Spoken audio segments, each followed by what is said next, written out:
नमस्कार दोस्तों, पैसे की बात में आप सभी लोगों का स्वागत है। आज की इस वीडियो में हम लोग बात करने वाले हैं पेमेंट बैंक के जीरो बैलेंस अकाउंट के रियलिटी के बारे में। दोस्तों, जितने भी पेमेंट बैंक हैं उन्होंने इतने सारे अपने अकाउंट पे चार्जेस लगा दिए हैं, अब ये नाम मात्र का जीरो बैलेंस अकाउंट रह गया है। मतलब एनुअल मेंटेनेंस चार्ज और भी अदर कई सारे चार्जेस लगा दिए हैं। जब ये शुरू आए थे तो कोई भी चार्जेस इनको नहीं देना पड़ता था, लेकिन अब किसी में तो वर्चुअल कार्ड के नाम पे भी चार्जेस आपको देना पड़ता है। तो क्या हमें 2026 में पेमेंट बैंक में अकाउंट खुलाना चाहिए या फिर नहीं खुलवाना चाहिए, हम लोग इस बारे में भी इस वीडियो में बात करने वाले हैं। दोस्तों, भारत में टोटल 6 पेमेंट बैंक हैं, जिसमें से पेटीएम पेमेंट बैंक अभी ऑपरेशनल नहीं है। मतलब अभी टोटली 5 पेमेंट बैंक अभी ऑपरेट कर रहे हैं।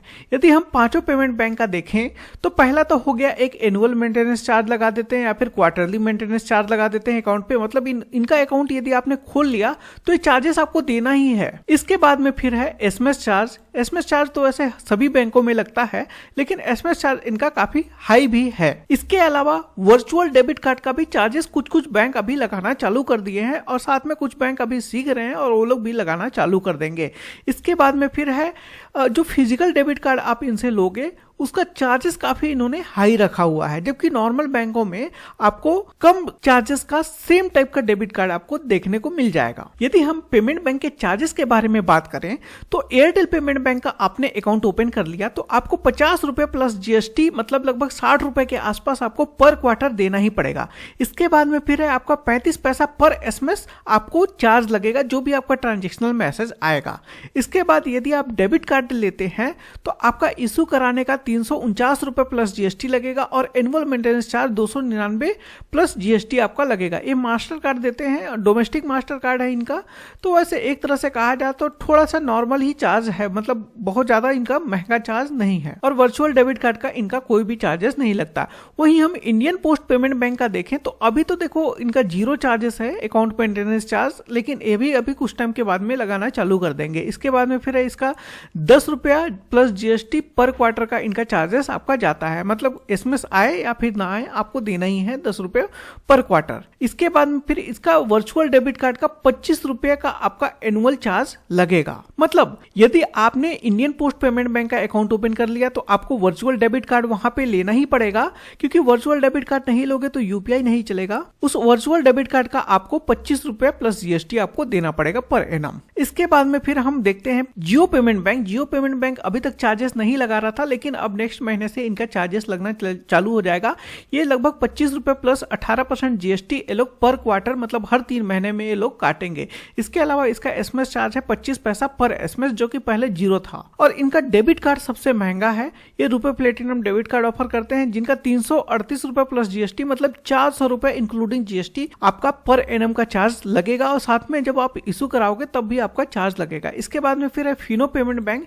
फिनो पेमेंट बैंक का एनुअल चार्ज लगता है लगभग 299 से 499 के बीच में लगता है। हर अकाउंट का अलग अलग है, लेकिन इतना चार्ज आप फिनो पेमेंट बैंक ओपन कराओगे तो बहुत सारे इनका अकाउंट वेरिएंट है, उसमें आपको इतना चार्ज देना ही पड़ेगा। इसके अतिरिक्त 35 पैसा पर एसएमएस आपको चार्जेस लगेगा, और साथ में 275 रुपए प्लस जीएसटी का आपको डेबिट कार्ड का चार्जेस देना पड़ेगा। डेबिट कार्ड का चार्जेस वैसे नॉर्मल ही है, वही 300 रुपए के आसपास में पड़ेगा।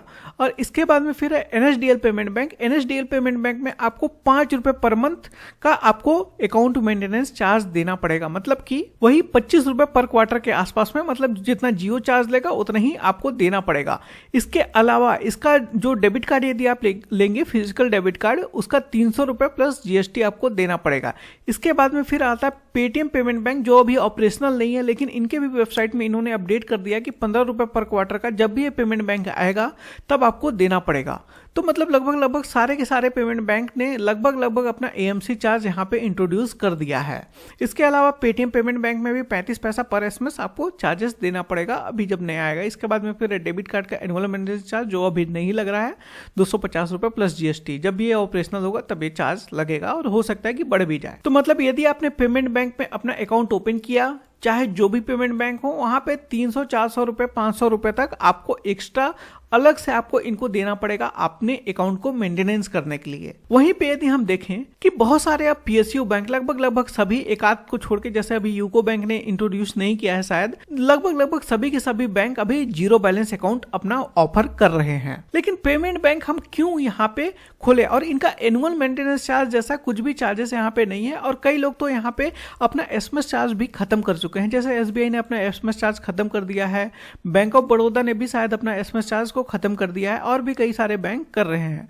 और यूको बैंक का मैं बात करूं तो इनका जो मेंटेनेंस चार्ज है वो भी काफी कम है, मतलब 500 रुपए आपको रखना पड़ेगा या फिर 250 रुपए आपको रखना पड़ेगा। तो देखो, यदि आपको पेमेंट बैंक में अपना अकाउंट ओपन ही कराना है तो आप बिल्कुल करा सकते हो अपने डे टू डे ट्रांजेक्शन के लिए, क्योंकि ये इनमें मान लो अपना अकाउंट ओपन कराओगे तो ये तो हो गया, मान लो आपका मेन अकाउंट में आ गया। लेकिन डे टू डे ट्रांजेक्शन के लिए ये सब बेस्ट रहेगा, क्योंकि कई सारे अकाउंट अब फ्रीज होने लगे हैं।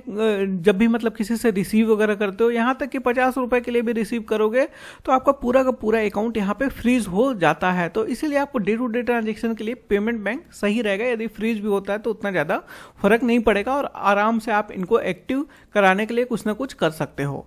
आप इसमें ज़्यादा अमाउंट मत रखना। और हाँ, ये भी है कि अकाउंट जैसे फ्रीज से यदि बचना होगा तो इनमें जैसे आप पैसा रिसीव करोगे तो उसी से आप इनमें अपने मेन अकाउंट में ट्रांसफर वगैरह मत करना, क्योंकि ये भी अकाउंट आपके फ्रीज हो जाएंगे। तो एटीएम कार्ड से या फिर आप फिंगरप्रिंट से आप पैसा विड्रॉ कर सकते हो इनके जरिए। तो यदि एंड में कहूँ तो देखो यार, पेमेंट बैंक तो अभी काफ़ी ज़्यादा चार्जेस ये लोग लगाने लगे हैं, लेकिन यदि आपका ट्रांजेक्शन लेवल थोड़ा सा ठीक ठाक है तो आप बिल्कुल आसानी से आप 400-500 रुपये वियर कर सकते हो। थोड़ा सा सुविधा आपको मिलेगा, जैसे अकाउंट फ्रीज वगैरह का थोड़ा सा दिक्कत जो है वो कम हो जाएगा। बाकी आप अपने सुविधा अनुसार देख लेना। तो दोस्तों, बस इस वीडियो में बस इतना ही। आई होप आपको वीडियो पसंद आया होगा। वीडियो पसंद आएगा तो वीडियो को लाइक कर दीजिएगा, साथ में इस वीडियो को अपने फ्रेंड एंड फैमिली के साथ में शेयर कर दीजिएगा, साथ में चैनल को सब्सक्राइब कर लीजिएगा। सब्सक्राइब करने के बाद में बेल आइकन को दबा दीजिएगा, ताकि जब भी कोई नई वीडियो अपलोड हो उसकी नोटिफिकेशन आपको मिल पाए।